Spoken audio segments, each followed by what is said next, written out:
नमस्कार साथियों, आज की यह कहानी बिल्कुल हकीकत और सच्ची घटना पर आधारित है।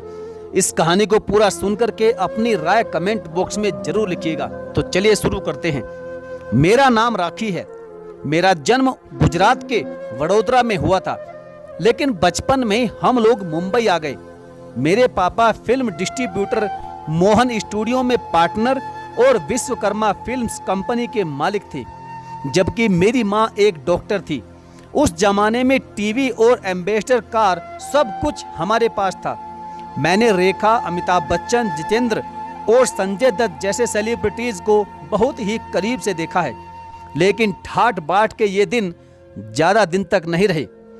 एक दिन मेरे पापा को अचानक हार्ट अटैक आया। हम उन्हें अस्पताल लेकर पहुंचे, लेकिन हम उन्हें बचा नहीं सके। तब मैं मात्र तीसरी क्लास में पढ़ती थी। मेरी बहन मुझसे 1 साल छोटी थी। पापा गुजराती थे और माँ पंजाबी। दोनों ने घर वालों की मर्जी के खिलाफ लव मैरिज की थी। पापा के अचानक चले जाने से माँ बिल्कुल गुमसुम सी रहने लगी। रिश्तेदारों ने भी घर आना जाना बंद कर दिया।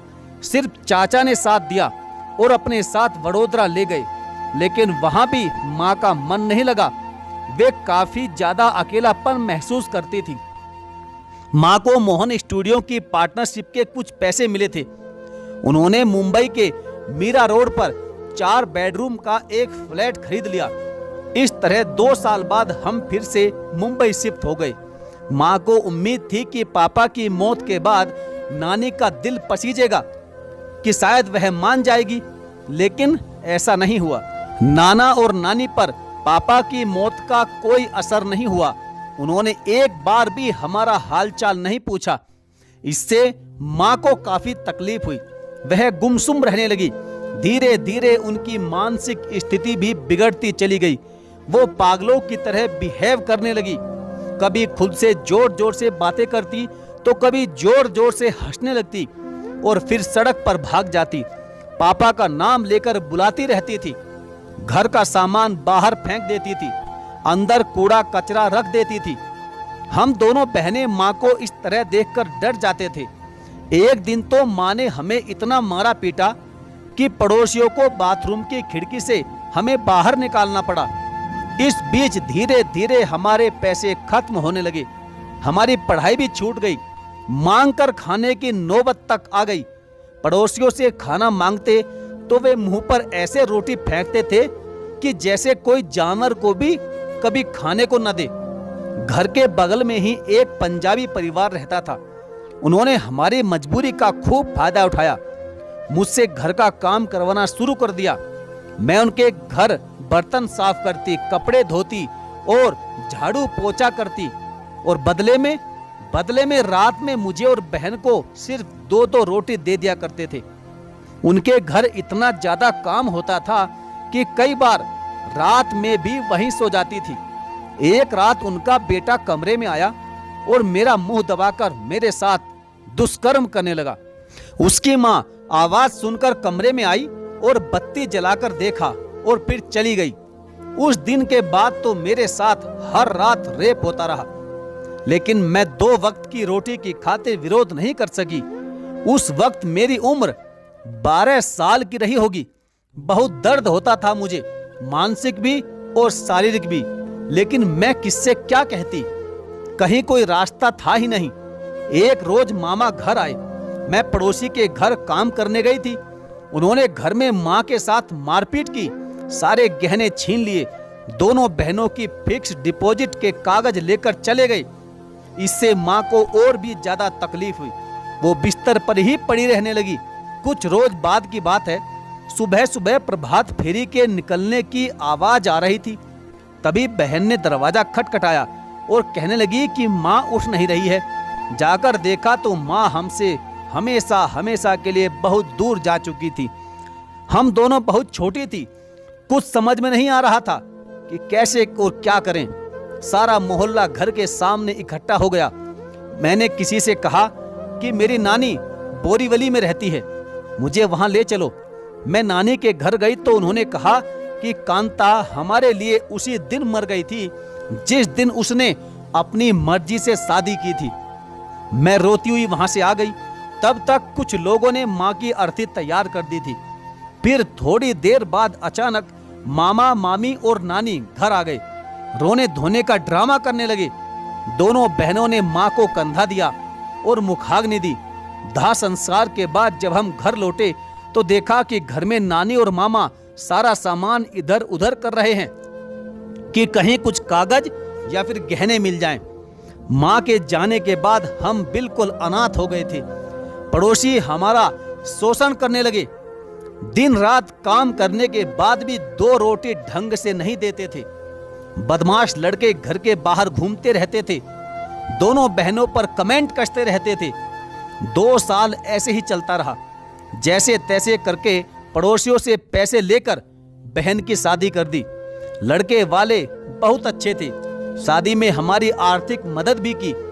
इसके बाद मैं एकदम से अकेली हो गई। पड़ोसियों ने मेरा घर किराए पर दे दिया और पैसे भी खुद ही लेने लगे। यानी यहाँ से शरीर और मन के साथ धन का भी शोषण शुरू हो गया। मैंने अपने पड़ोसियों से पैसे मांगे कि मुझे किराए वाले पैसे दे दो, टैक्स और मेंटेनेंस भरना है।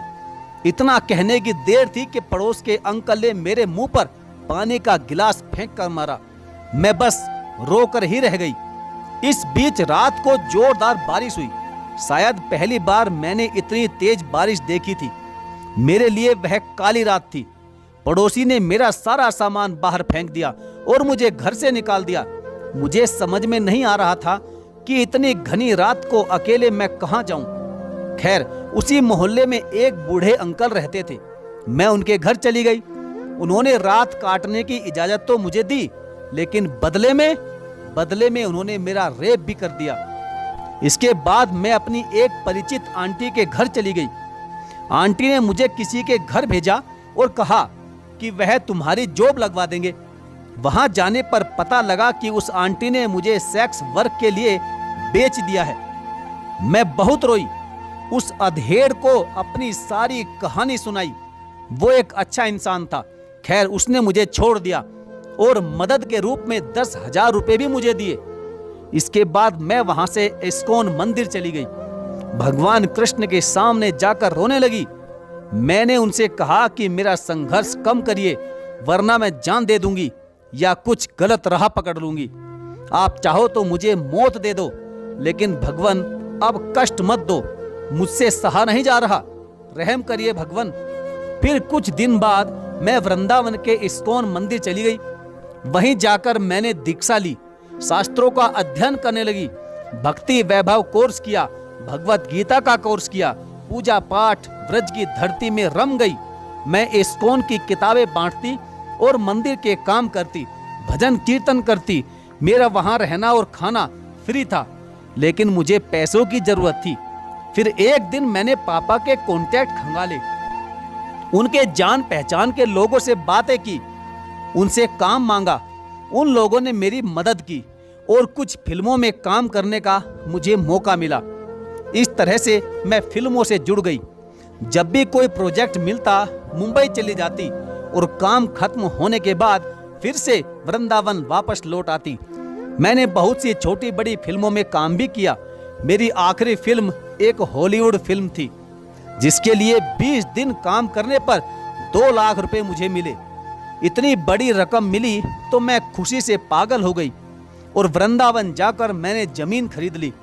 वृंदावन मंदिर में एक डेंटल कॉलेज का स्टूडेंट नमन शर्मा भी आया करता था। पहली बार में ही उससे मुझे प्रेम हो गया। हम दोनों एक साथ ही मंदिर में सेवा करते थे, लेकिन कुछ महीनों में ही लोग हमारे प्रेम को अलग अलग नाम देने लगे। मैंने अभी तक अपने किन्नर होने की पहचान को सबसे छुपा कर रखा था। कुछ वक्त बाद गुरुजी को पता लग गया कि मैं एक किन्नर हूं। उन्होंने मुझे फौरन आश्रम छोड़ने को कहा। मैंने उनके आगे हाथ जोड़े बहुत सी मिन्नतें की कि वनवास के वक्त अर्जुन ने भी तो किन्नर का रूप धारण किया था, शिखंडी का भी जिक्र किया, लेकिन उन्होंने मेरी एक भी नहीं सुनी। मैं रोते रोते बांके बिहारी के पास गई और कहने लगी कि कसम खाती हूं कि ब्रज की धरती से जा रही हूं और मैं तब तक वापस नहीं आऊंगी जब तक मेरा मान सम्मान ब्याज समेत नहीं लौटता। इसके बाद मैं मुंबई आ गई। यहाँ एस्कॉन के साथियों के साथ भजन कीर्तन और सत्संग करने लगी। पहली बार मैंने बोरीवली में नवरात्रि में भगवत गीता का पाठ किया और फिर मीरा रोड पर पाठ किया। धीरे धीरे मेरा कारवां आगे यूं ही बढ़ता गया। भागवत कथा करने मॉरिशस, बैंकॉक, सिंगापुर और दुबई तक जाने लगी। जन्माष्टमी पर मेरे विशेष कार्यक्रम होने लगे। 2019 में मुझे पशुपति पीठ के महाराज गौरी शंकर जी ने प्रयागराज कुंभ में महामंडलेश्वर की उपाधि दी। मेरा पट्टाभिषेक भी किया गया। इस तरह मैं दुनिया की पहली किन्नर भागवत आचार्य महामंडलेश्वर बन गई।